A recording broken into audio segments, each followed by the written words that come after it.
12वीची इंग्लिशची परीक्षा जवळ आली की नाही आणि जसजशी ती जवळ येतेय तसतसं टेन्शन वाढतच चाललंय.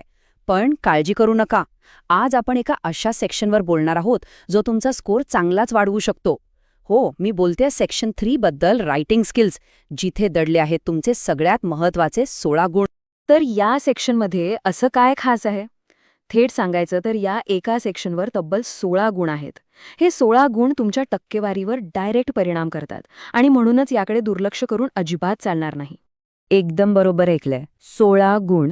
आणि हे गुण फक्त चांगलं लिहून नाही मिळत. त्यासाठी लागते एक स्मार्ट स्ट्रॅटेजी, एक असा प्लॅन जो तुम्हाला इतरांपेक्षा नक्कीच पुढे ठेवेल.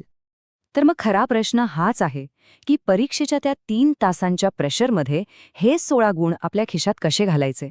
चला, याच प्रश्नाचं उत्तर शोधूया आणि एक पक्की रणनीती तयार करूया.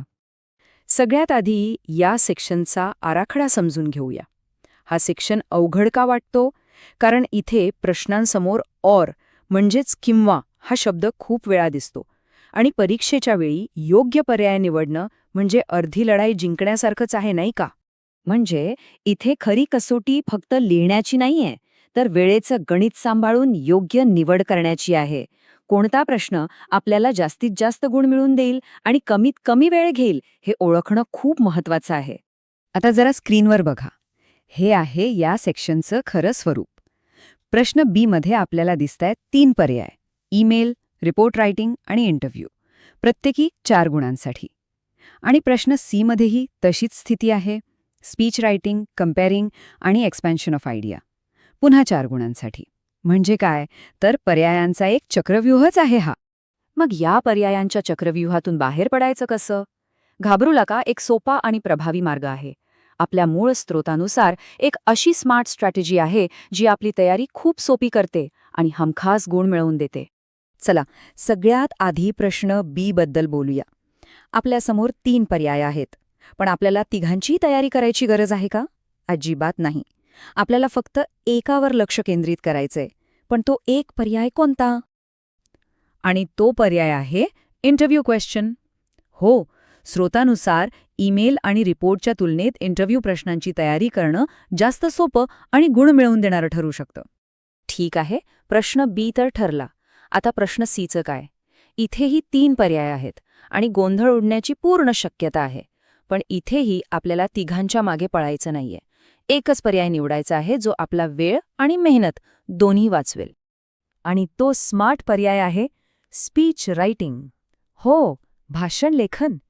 हा एक असा प्रकार आहे जो परीक्षेच्या वेळी विचार करण्यात जाणारा आपला अमूल्य वेळ वाचवतो. पण स्पीच रायटिंगचं का? याची काही ठोस कारणं आहेत. पहिलं म्हणजे भाषण लेखनाचा फॉर्मॅट आपल्याला शाळेपासूनच माहीत असतो, त्यामुळे तो ओळखीचा वाटतो. दुसरं म्हणजे या ओळखीमुळे परीक्षेच्या प्रेशरमध्ये आत्मविश्वास टिकून राहतो.